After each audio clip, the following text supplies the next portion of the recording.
नमस्कार मित्रों, आप सभी का स्वागत है 5 अप्रैल 2022 की करंट अफेयर्स की आज की इस महत्वपूर्ण क्लास में, जिसका टेलीग्राम लिंक आपको यहाँ पर दिया गया है। अगर टेलीग्राम लिंक आपको नहीं मिलता है तो आप इस दिए गए व्हाट्सएप नंबर पर व्हाट्सएप मैसेज में पीडीएफ लिखकर भेज दीजिएगा, तो आपको इसका लिंक जो है वो प्राप्त हो जाएगा।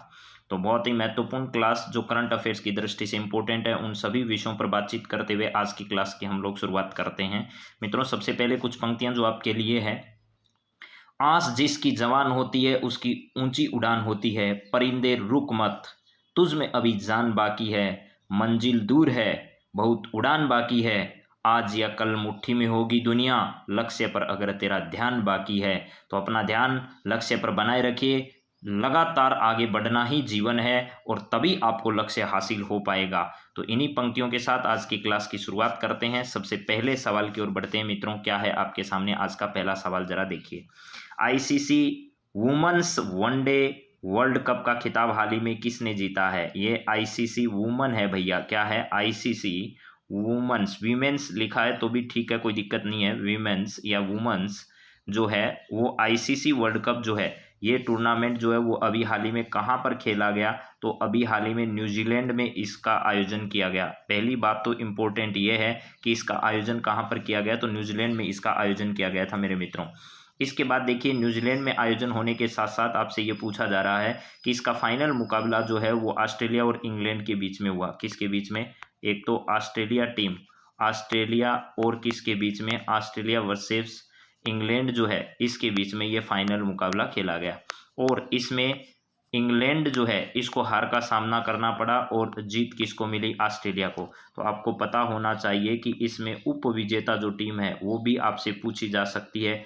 उप विजेता बहुत इंपॉर्टेंट है आगामी परीक्षाओं के लिए। उप विजेता जो है वो तो है इंग्लैंड और इसमें विजेता जो टीम है वो कौन है? ऑस्ट्रेलिया है। जिस प्रकार पुरुषों की टीम ने वर्ल्ड कप में हमेशा से ऑस्ट्रेलिया ने धाक जमाई रखी है, उसी प्रकार पुरुषों के साथ साथ महिलाओं ने यह 7 बार अब तक जो है वो आईसीसी वीमेंस वर्ल्ड कप जो है वो जीतने का कीर्तिमान स्थापित अब तक किया है। तो ये किसके द्वारा किया गया है? ऑस्ट्रेलिया की टीम के द्वारा।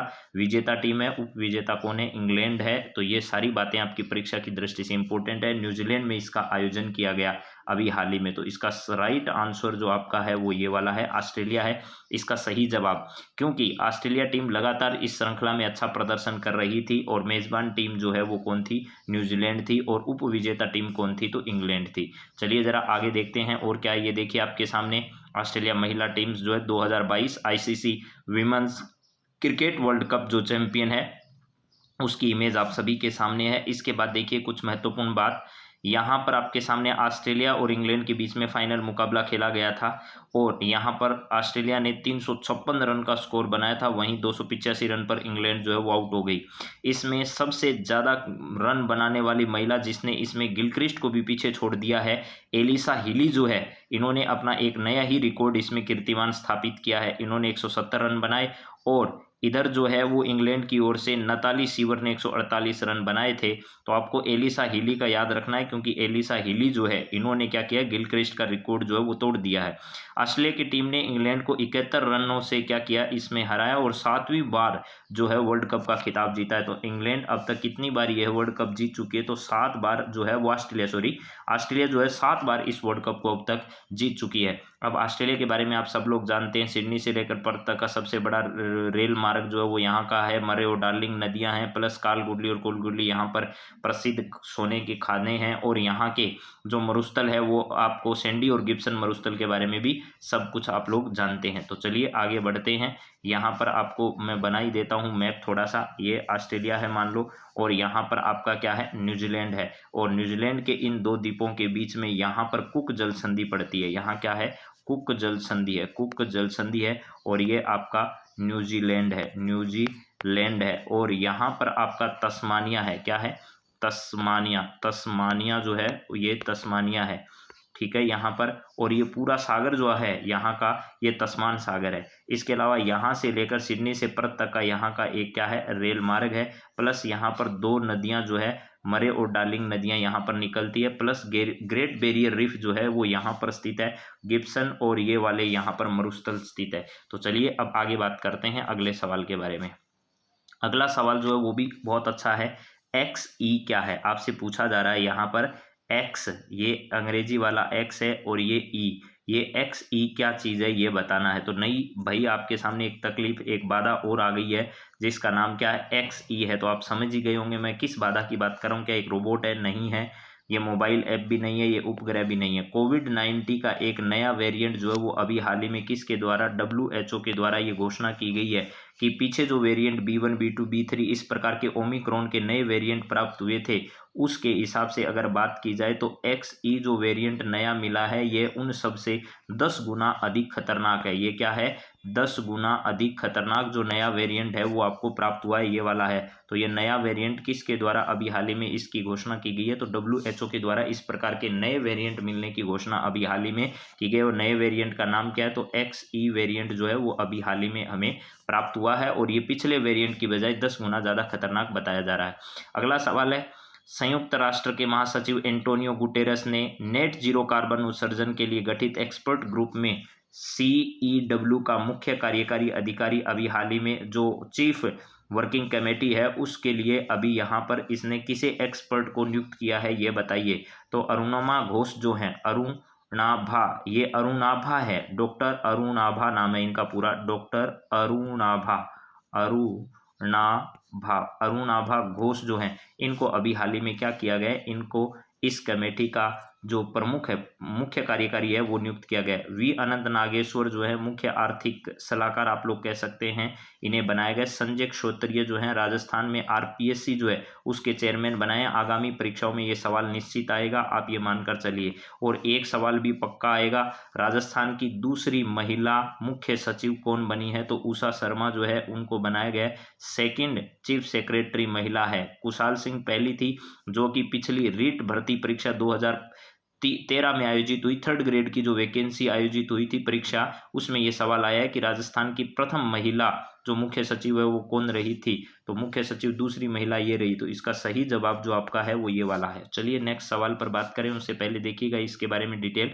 डॉक्टर अरुणाभा घोष एक्सपर्ट में CEW के मुख्य कार्यकारी अधिकारी बने। संयुक्त राष्ट्र संघ के महासचिव एंटोनियो गुटेरेस ने नेट जीरो उत्सर्जन जो है, नेट जीरो कार्बन उत्सर्जन के लिए गठित एक नई एक्सपर्ट ग्रुप में इनको क्या किया गया, मुख्य कार्यकारी अधिकारी के रूप में इन्हें नॉमिनेट किया है। तो UNO के बारे में आप वैसे भी सब लोग जानते हैं, UNO एक बहुत महत्वपूर्ण संस्था है जिसमें सेकेंड वर्ल्ड वॉर की घटना के बाद इसकी स्थापना की गई, लेकिन वर्तमान में इसकी इतनी प्रासंगिकता मोदी कई बार कह चुके हैं। विभिन्न विश्व संगठन के संगठनों की अध्यक्षता करते समय इन्होंने कहा है कि UN जो है वो अपनी महत्वपूर्ण भूमिका निभाने में अब असफल हो रहा है। और इसका आपने अंदाजा अभी लगा लिया होगा, रूस और यूक्रेन का जो विवाद हुआ है और अफगानिस्तान की तालिबानी जो घटना थी उसको देखते हुए आप यहाँ अंदाजा लगा सकते हैं। 24 अक्टूबर को UNO दिवस क्या किया जाता है, मनाया जाता है। 24 अक्टूबर 1945 का दिन था जिस दिन इस संगठन की स्थापना की गई। चलिए अगला सवाल जरा देखिए क्या है। रक्षा चिकित्सा सेवा ने अपना 58वां स्थापना दिवस अभी हाल ही में कब मनाया था? तो रक्षा चिकित्सा सेवा ने अपना 2 अप्रैल को अपना क्या बनाया, 258वां स्थापना वर्ष मनाया। ये रक्षा सेवा जो है, जिस प्रकार नौसेना है, हमारी भारतीय वायुसेना है, ठीक उसी प्रकार जो है रक्षा में चिकित्सा सेवा प्रदान करने का काम कौन करती है? तो रक्षा सेवा चिकित्सा सेवा करती है। ये 2 अप्रैल को अपना स्थापना दिवस इन्होंने मनाया। रक्षा चिकित्सा सेवा के महानिदेशक जो हैं, यहाँ के क्या हैं, महानिदेशक, वो कौन है जरा ये भी समझिएगा। महानिदेशक इसके कौन है? तो इसके महानिदेशक मेरे मित्रों वाइस एडमिरल रजत दत्ता है। वाइस एडमिरल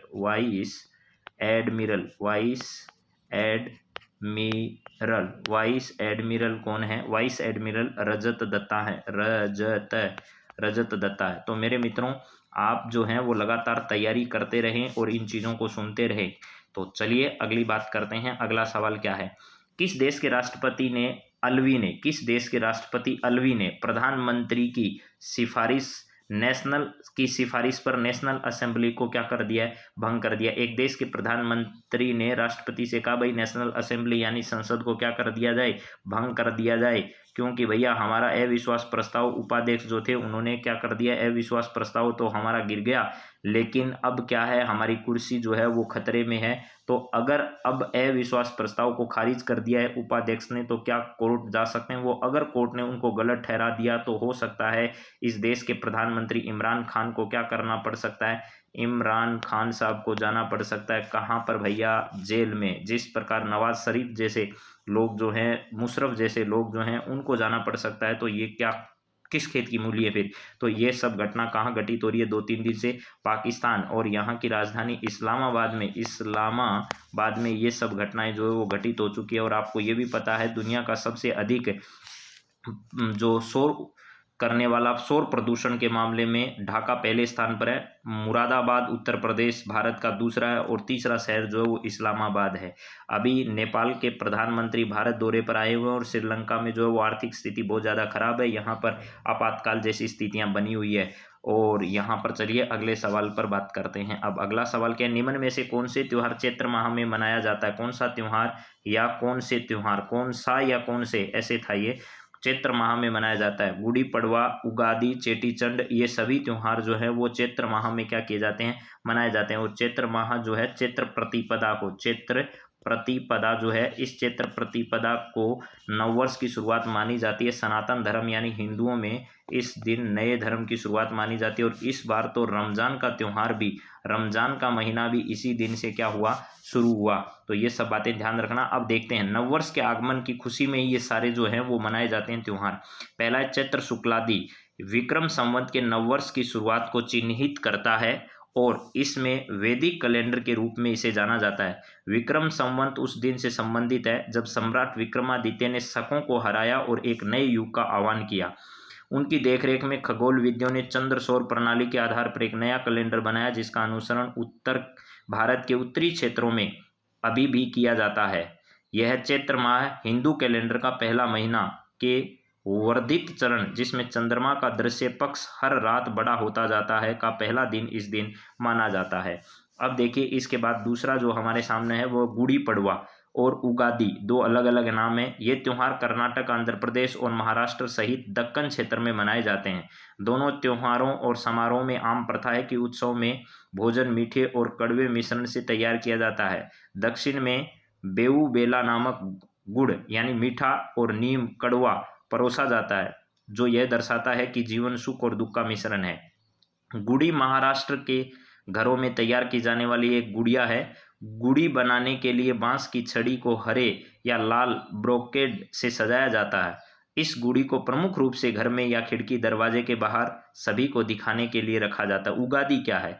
उगादी के लिए घरों में दरवाजे आम के पत्तों से सजाए जाते हैं, जिन्हें कन्नड़ में तोरणालू या तोरण कहा जाता है। ठीक इसी प्रकार जैसे आपको पता है, यहाँ दो बातें ध्यान रखनी है। चैत्र शुक्लादि जो है, चैत्र शुक्ल पक्ष अभी स्टार्ट हुआ है, पहले कृष्ण पक्ष आता है, फिर चैत्र प्रतिपदा और उसके बाद जो शुरू होता है वो शुक्ल पक्ष होता है। तो यहाँ पर और गुड़ी पड़वा और उगादी जो है ये दो अलग अलग हैं। एक तो आपको ध्यान रखना है, ये कर्नाटक है, आंध्र प्रदेश है और महाराष्ट्र, इन क्षेत्रों में ज़्यादातर इनको मनाया जाता है। चलिए अगला देखते हैं हमारे सामने क्या है।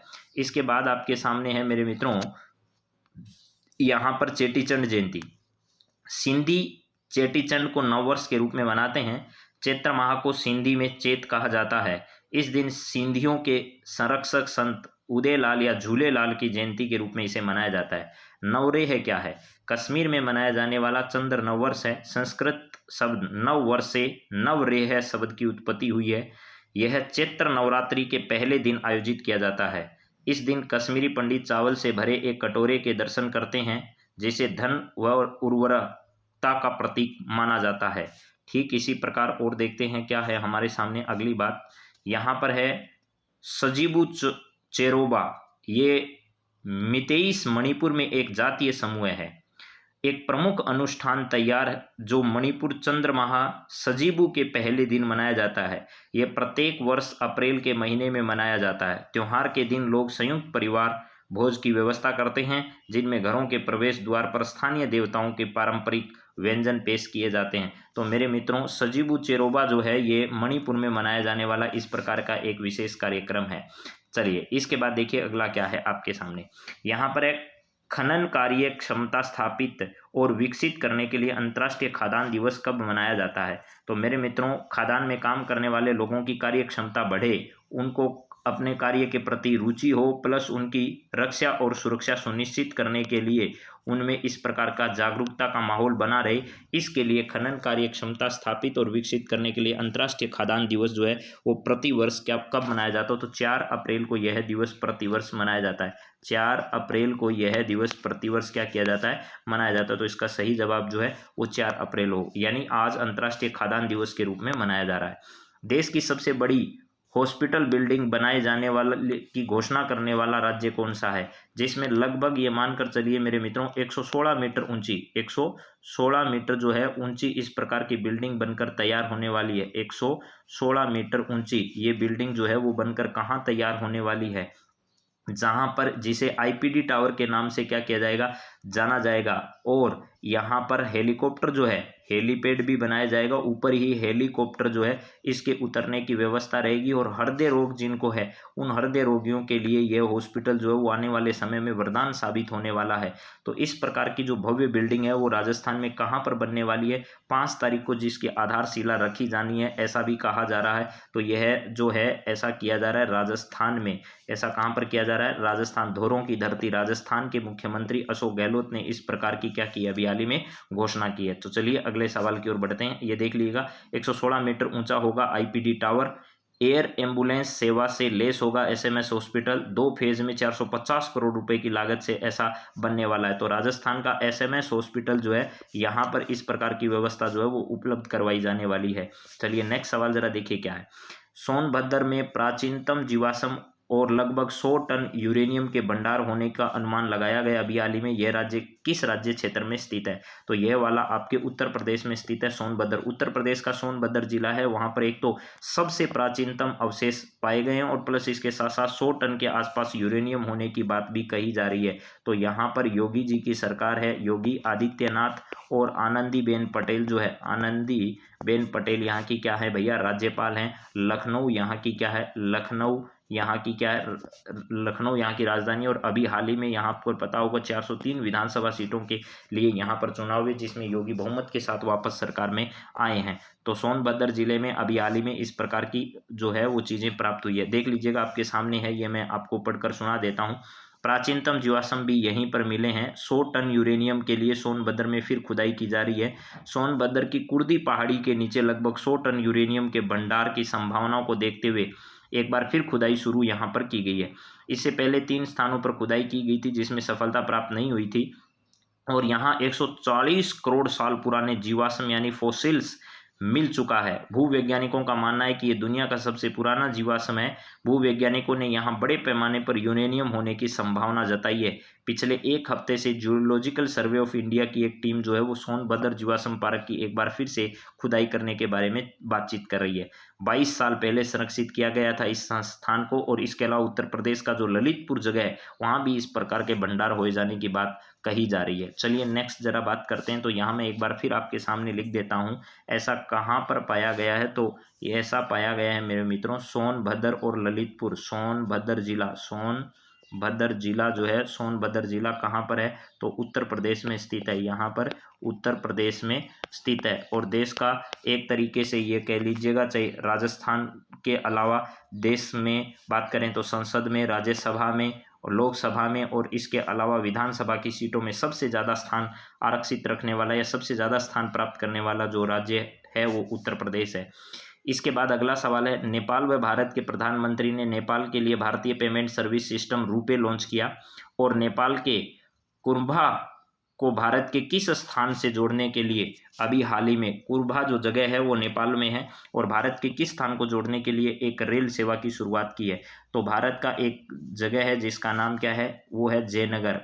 यहाँ पर क्या है, जयनगर है, जयनगर भारत के। और कुंभा किसकी जगह है, तो यहाँ पर कुर्भा है। वैसे ये कुर्भा ये नेपाल का है, कुर्भा ये नेपाल का है। इन दोनों स्थानों को आपस में रेल मार्ग से क्या किया जाएगा मेरे मित्रों, जोड़ा जाएगा। जयनगर और कुर्भा को रेल मार्ग से आपस में जोड़े जाने के लिए इसकी शुरुआत की गई है।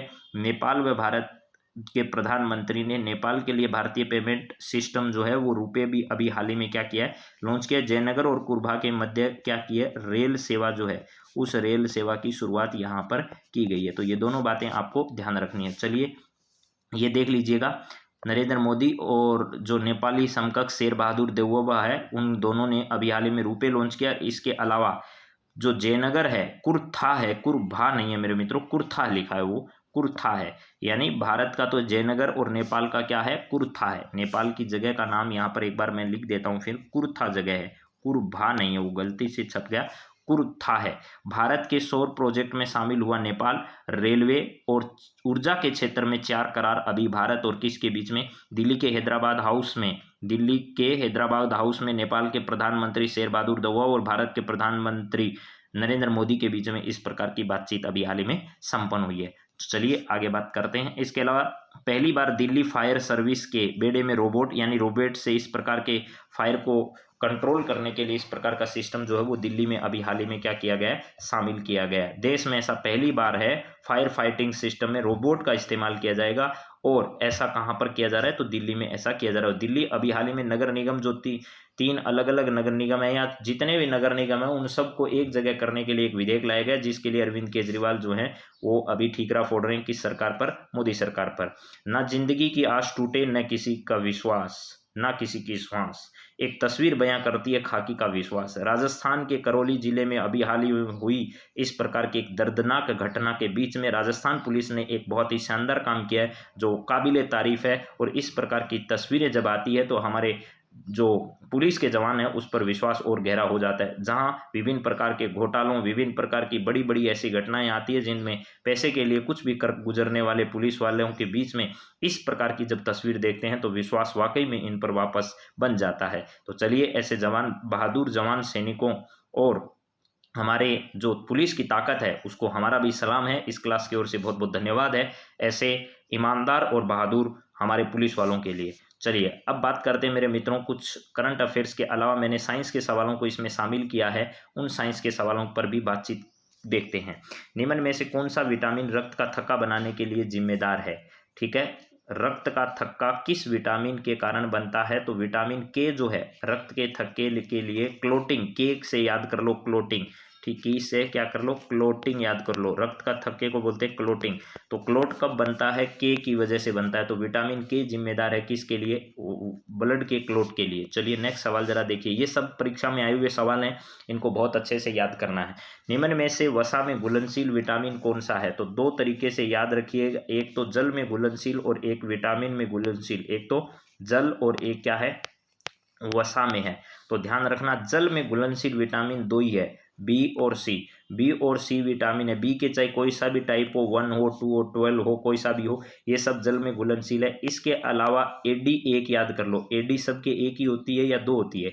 एडी एक याद करो बस। ये जो है ये सारे के सारे जो विटामिन हैं आपके, ये किसके हैं भैया? ए डी ई के। ये तो है वसा में घुलनशील, ये वसा में घुलनशील है और एक जल में। एक तरफ वाले याद कर लो, दोनों तरफ रटने की जरूरत नहीं है। अब याद कर लो सिर्फ जल में घुलनशील कौन से है, तो बी और सी है। तो शेष जो बच गए वो कौन से होंगे? वो सारे के सारे आपके वसा में घुलनशील होंगे। तो यहाँ पर वसा में घुलनशील कौन कौन से हैं? तो ए भी वसा में घुलनशील है, फिर के भी घुलनशील है, डी यहाँ पर है नहीं। तो ए और कौन सा है? के। ये दोनों किस में है? वसा में घुलनशील है। तो ये दोनों आपके सही जवाब हैं। चलिए अगला बात करते हैं। अगला सवाल क्या है? जल में घुलनशील विटामिन कौन सा है? तो जल में घुलनशील विटामिन बी और सी है। तो यहाँ पर आपके सामने दे रखा है बोथ बी और सी। बी और सी ऊपर भी है लेकिन बोथ दे रखा है, वो आपका राइट आंसर होगा। चलिए नेक्स्ट सवाल जरा देखिएगा क्या है।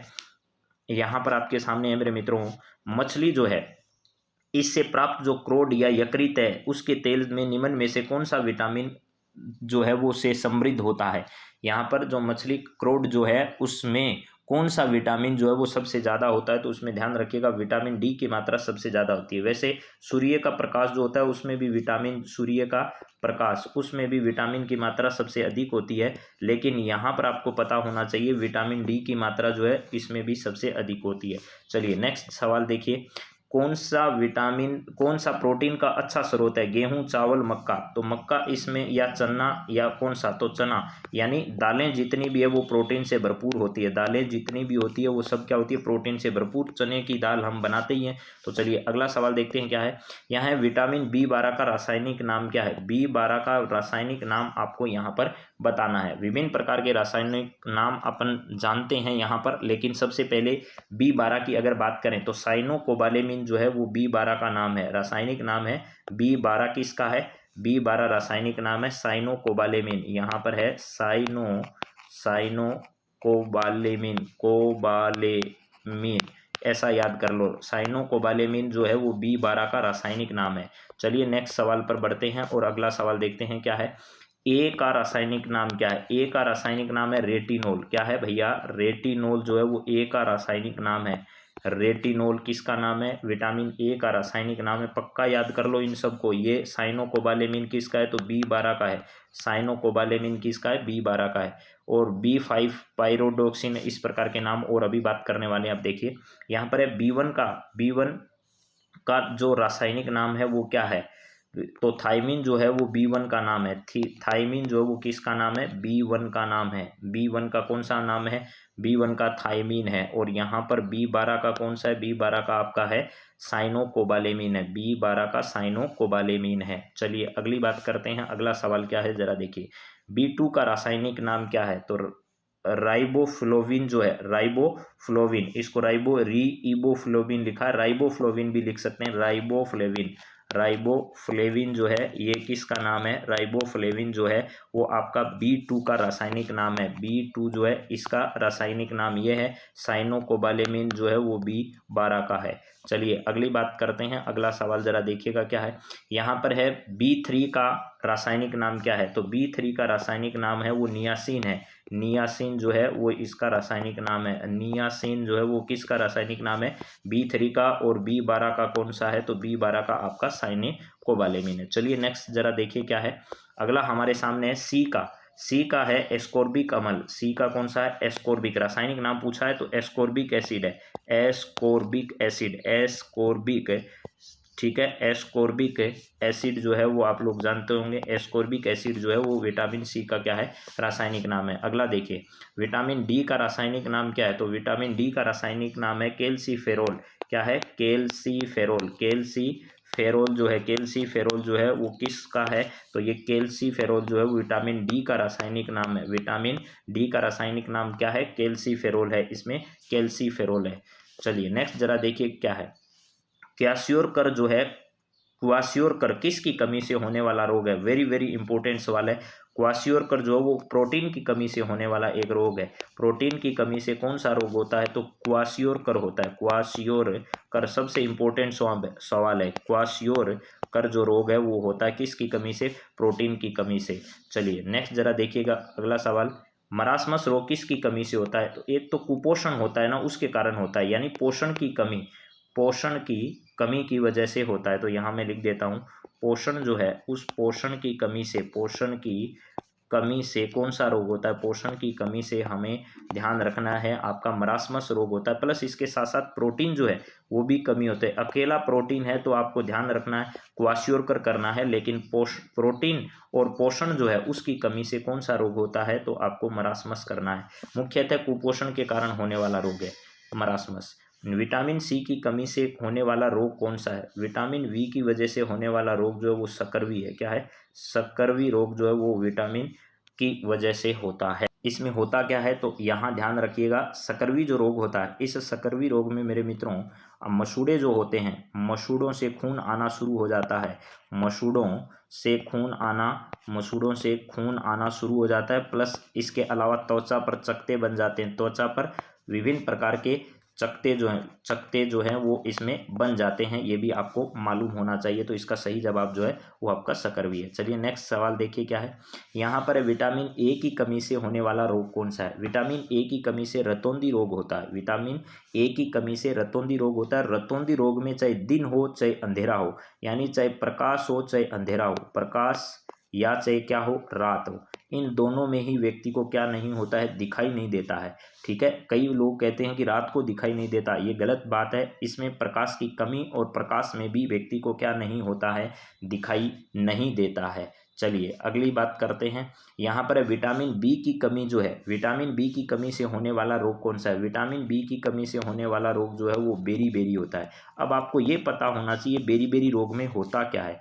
बेरी रोग में मेरे मित्रों हृदय जो है उसकी धड़कन कम हो जाती है, पेशियां और तंत्रिकाएं कमजोर हो जाती है, हृदय धड़कन कम, हृदय धड़कन जो है वो कम, हृदय धड़कन कम, प्लस इसके साथ साथ ध्यान रखना पेशियां और तंत्रिकाएं कमजोर, पेशियां और तंत्रिकाएं कमजोर, पेशियां व तंत्रिकाएं क्या हो जाती है, इसमें पेशियां और तंत्रिकाएं कमजोर हो जाती है, कमजोर हो जाती है, ये ध्यान रखिएगा। तो ऐसा आपको ध्यान रखना। किसके बारे में हम बात करें, बेरी बेरी, यहाँ वेरी लिखा है लेकिन बेरी बेरी है ये, ठीक है। चलिए आगे बात करते हैं। अगला सवाल देखिए क्या है, यहाँ पर है विटामिन डी की कमी से होने वाला निम्न में से रोग कौन सा है। विटामिन डी जिसको हम कैल्सीफेरोल कहते हैं, उसकी वजह से रिकेट्स रोग होता है, उसकी वजह से रिकेट्स रोग होता है। अब रिकेट्स रोग में क्या होता है ये भी पता होना चाहिए भैया। रिकेट्स रोग में पैरों की हड्डियां जो है वो मुड़ जाती है और घुटनों के पास आ जाती है, पैरों की, रिकेट्स रोग में पैर जो है उन पैरों की हड्डियां मुड़ जाती है, पैरों की हड्डियां मुड़ जाती है, पैरों की हड्डियां क्या हो जाती है, मुड़ जाती है। तो ये बात ध्यान रखना, पैरों की हड्डियां मुड़ जाती है, किस में, तो ये रिकेट्स रोग की घटना में होता है। और विटामिन डी की कमी से ऐसा होता है, जिसे हम कौन सा कहते हैं, कैल्सीफेरोल कहते हैं। विटामिन डी को हम क्या कहते हैं, कैल्सीफेरोल कहते हैं। चलिए अगला, विटामिन बी3 जो है, इस विटामिन बी3 की कमी से होने वाला रोग कौन सा है, तो पेलेग्रा रोग जो है, पेलेग्रा, ये विटामिन बी3 की कमी से होता है, पेलेग्रा। और इस पेलेग्रा रोग में क्या होता है, तो पेलेग्रा रोग जो है, जिस बी3 को हम नियासिन भी कहते हैं, बी3 को नियासिन भी कहते हैं, इसमें जीभ और त्वचा पर पपड़ी जम जाती है, जीभ और त्वचा पर, जीभ व त्वचा पर, जीभ व त्वचा पर क्या हो जाता है, पपड़ी जम जाती है, पपड़ी जम जाती है। कई बार आपने इस प्रकार के लोगों को देखा होगा जिनकी रूखी सूखी त्वचा ऐसे पपड़ी सी नजर आती है त्वचा पर, ऐसे का मतलब है उसको पेलेग्रा रोग है। और पेलेग्रा जो है वो बी3 की वजह से होता है, बी3 को हम नियासिन भी कहते हैं, क्या कहते हैं, इसका रासायनिक नाम नियासिन है। कई बार इस प्रकार की परीक्षाओं में ये सवाल पूछा हुआ भी है। चलिए नेक्स्ट जरा देखिएगा, अगला सवाल क्या है हमारे सामने, यहाँ पर है, हमारे देश में एनीमिया की सबसे बड़ी वजह निम्न में से कौन से तत्व की कमी है, तो हमारे देश में लोह तत्व जो है उसमें एनीमिया जो है उसके लिए लोह तत्व सबसे ज़्यादा जिम्मेदार है। तो लोह तत्व की वजह से ये एनीमिया होता है, तो उसकी कमी की वजह से होने वाला रोग है। चलिए अगली बात करते हैं, यहाँ पर निम्न में से कौन सा फल विटामिन सी का सबसे अच्छा स्रोत इसमें माना जाता है। इसमें दिए गए स्रोतों में से सबसे अच्छा विटामिन सी का स्रोत जो है वो बारबाडेस चेरी बताई जाती है। ये क्या होती है आपने देखी होगी जरूर, बारबाडेस जो है वो चेरी जो है, ये इस विटामिन सी की सबसे अच्छी क्या मानी जाती है, स्रोत मानी जाती है। दिए गए ऑप्शन के हिसाब से ये सब परीक्षा में आए हैं और परीक्षा में जो उत्तर सही माना गया वो मैं आप सबके बीच में जो है वो बता रहा हूँ। चलिए नेक्स्ट सवाल क्या है, भोजन में विटामिन की कमी से होने वाला रोग क्या है। विटामिन की कमी से ही पूछा है, तो वेरी वेरी विटामिन की कमी से होता है, बाकी न्यूमोनिया है, गठिया है, लकवा, ये विटामिन की कमी से नहीं होते हैं। मैंने अभी आपको बताया होगा विटामिन बी की कमी से क्या होता है, विटामिन बी की कमी से यानी B1 या थायमीन जिसको कहते हैं उसकी कमी से बेरी बेरी होता है, हृदय की धड़कन इसमें क्या हो जाती है, कम हो जाती है, और पेशियां और तंत्रिकाएं इसमें कमजोर हो जाती है। चलिए नेक्स्ट सवाल जरा देखिए, यहाँ पर 1 ग्राम वसा में कितनी ऊर्जा प्राप्त होती है। 1 ग्राम वसा से लगभग 9.1 होता है, लेकिन यहाँ 9 ही दिया गया है, 9.1 के आसपास यहाँ किलो कैलोरी जो है, किलो कैलोरी इतनी जो ऊर्जा है वो इससे क्या होती है, 9.1 किलो कैलोरी ऊर्जा जो है वो हमें प्राप्त होती है। 9 किलो कैलोरी इसका सही जवाब होगा, यानी 1 ग्राम अगर आपके पास वसा है तो उसमें लगभग 9.1 किलो कैलोरी जो है उसमें ऊर्जा हमें प्राप्त होती है। तो 9 दे रखा है तो भी कोई दिक्कत वाली बात नहीं है। चलिए नेक्स्ट सवाल, अब मेरे मित्रों आप सभी को ऑल द बेस्ट, आपके आगामी परीक्षाओं के लिए मैं आपको बहुत सारी ढेर सारी बधाइयाँ दे रहा हूँ, ऑल द बेस्ट है, ठीक है। और अब मित्रों आपको तैयारी करते रहना है, लगातार मैं आपको आर्थिक समीक्षा, देखिए कितनी क्लासें आपके लिए लेकर आ रहे हैं, आर्थिक समीक्षा की क्लास समय समय पर आ रही है, राजस्थान करंट अफेयर्स की महत्वपूर्ण सवालों की क्लास भी मैं आपको उपलब्ध करा रहा हूं। इसके अलावा मेरे मित्रों आपको करंट अफेयर्स और उसके साथ साथ रिवीजन क्लास और भी महत्वपूर्ण विषयों पर जो भी क्लास मुझे लगता है परीक्षा की दृष्टि से इंपॉर्टेंट है वो सभी आपके सामने रख देता हूं। तो आप सभी का आज की क्लास को देखने के लिए बहुत बहुत धन्यवाद, और उम्मीद करता हूं कि आप अपने सभी मित्रों के साथ इस क्लास को जरूर शेयर करेंगे ताकि मुझे आगे से आगे काम करने की प्रेरणा मिलती रहे। और आपका बहुत बहुत धन्यवाद। जय हिंद, जय Bharat, have a nice day.